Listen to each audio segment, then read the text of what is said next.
ini, bola daging ini. Yeah, you got that yummy, yum, that yummy, yum, that yummy, yummy. Dan macam bola daging dia nih. Sedap dia sampai mau per TikTok pula.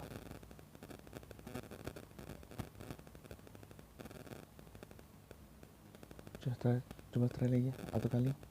Yeah, you got that yummy. Ada bunyi. Yeah, you got that. Yeah, you got. Suka kamu. Assalamualaikum dan hai semua orang, saya Eldrin EJ dan saya kembali lagi untuk Anda. Oke, sebelum saya mau memulakan saya punya video saya ini, saya mau meminta maaf lah kan untuk kamu semua yang sudah lama menunggu saya punya video saya yang seterusnya, sebab sebelum ni saya ada something kerja yang penting yang saya kena buat dulu. Jadi lepas sudah habis saya punya kerja saya yang saya mau buat tu, barulah saya ada masa untuk saya mau shoot video, saya mau edit video dan upload video lah. So saya mau ucapkan terima kasih lah kepada kamu yang sudah lama menunggu dan setia menunggu saat ini. Oke, tanpa membuang masa, saya akan memulakan storytelling saya mengenai cerita bakso asal usulnya. Oke, secara amdah, saya adalah salah seorang peminat tegar bakso. Mana-mana kalau saya pergi kedai, mau pergi makan lah kan, saya akan order ini makanan lah, ini bakso. Secara amdah juga, dan juga kamu juga yang di luar sana, kamu mesti akan pikir bakso ini dia berasal daripada Indonesia kan? Sebenarnya tidak guys, sebenarnya bakso ini berasal daripada negara China, bukannya Indonesia. Macam bunyi suara-suara macam Google Indonesia kan? Iya sama nih guys. Oke, kalau kamu mau tahu cerita dia macam ni. Pada akhir abad ke-17, dinasti Ming dekat kota Fuzhou, negara China, ada seorang lelaki ni, nama dia Meng Bo lah. Si Meng Bo ni dia tinggal dengan ibu dia yang sudah tua lah. Dipendekkan lagi cerita, ibu si Meng Bo ni dia suka makan daging. Dan satu hari itu ibu si Meng Bo ni dia tidak dapat makan daging sudah, sebab gigi dia sudah rapuh dan sudah tidak kuat lagi lah, sebab tua sudah kan, lebih kurang begitulah. So disebabkan ibu si Meng Bo ni tidak dapat makan daging sudah, jadi kiranya ibu si Meng Bo ni dia keras menonggeng lah, dia tidak dapat makan daging kan, sebab daging ini adalah merupakan makanan favorite bagi ibu si Meng Bo. Dan juga satu lagi tambahan info, si Meng Bo ni dia terkenal sebagai anak yang sangat berbakti kepada orang tua dia lah.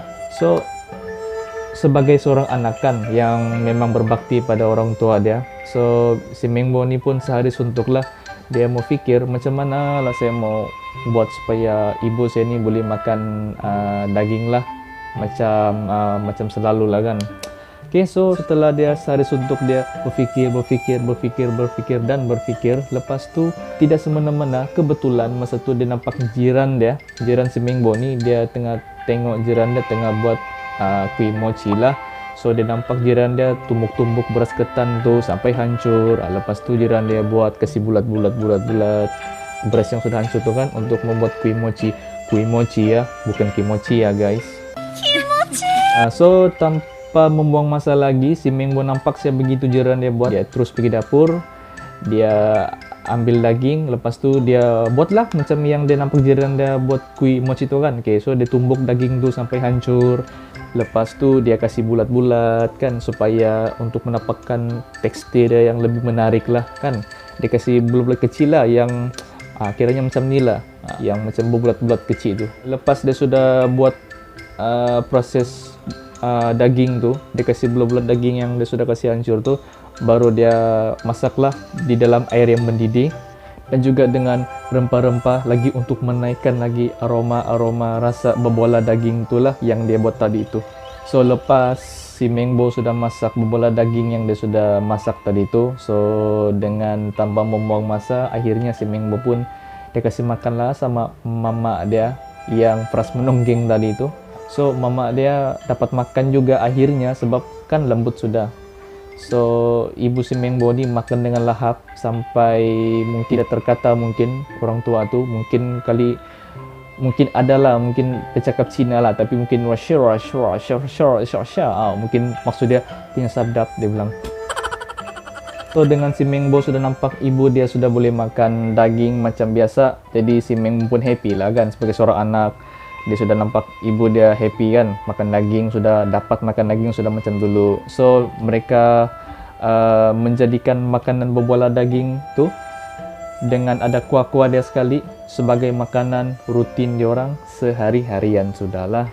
So selepas daripada beberapa hari itu, tidak tahu macam mana boleh viral si Mengbo punya resepi yang itu berbola daging yang dia buat tu. Kelezatan bola daging yang si Mengbo buat ni tersebarlah di seluruh kawasan-kawasan jiran-jiran si Mengbo. Sampaikan jiran si Mengbo ni pergi rumah dia untuk meminta resepi lah. Diorang sendiri mau try sedap kah tidak kan. Okay. Setelah selang beberapa tahun, hari minggu kah begitu kalau saya tidak silap. Lepas tu kelezatan berbola daging si Mengbo ni ataupun bakso merebak lagi di seluruh kota-kota negara China. Ya, itulah asal-usul bakso lah yang diasaskan oleh Mengbo. Dan juga mesti kamu tertanya-tanya kan, macam mana bakso boleh sampai dekat negara Indonesia kan? Begini cerita dia. Bakso boleh sampai di negara Indonesia disebabkan oleh pedagang Cina yang datang berdagang di Indonesia. Jadi sambil menyelam minum air, jadi pedagang-pedagang Cina ni pun sambil orang berdagang di Indonesia, jadi diorang pun promote lah sekali kan makanan-makanan bakso diorang tu. Okay? Dan seperti yang kita tahu, okay, dekat Indonesia ni majoriti dia orang-orang Islam lah kan, majoriti besar dia orang-orang Muslim. So jadi apabila bakso ni sudah sampai di Indonesia, perubahan resepi itu pun berubahlah kepada penggunaan daging babi, kepada daging ayam, ikan dan juga sapi atau lembu. Yes, my friend. Dan juga dengan dia punya rempah-rempah dia itu pun diubah suai dan juga direnovate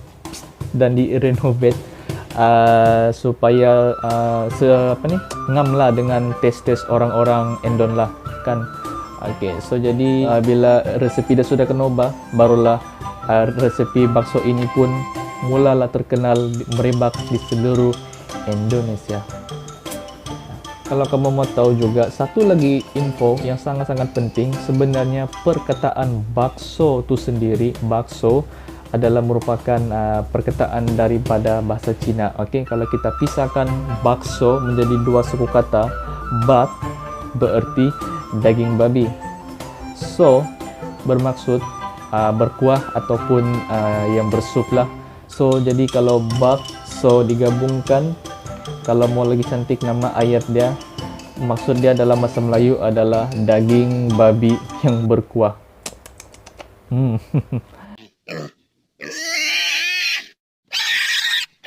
Tapi kamu jangan risau, okay? Bakso yang kita makan hari ini ni dia halal. Dia halal lah sebab resepi dia sudah kena ubah kan.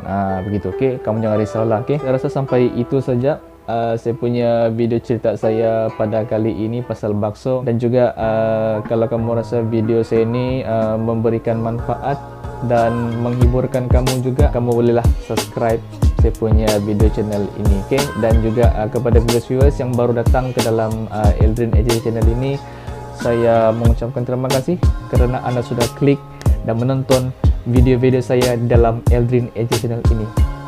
Yes, and don't forget to hit the bell notification below supaya kamu tidak ketinggalan dengan video-video saya yang akan datang. I'll see you again. Saya Eldrin AJ dan bye-bye semua.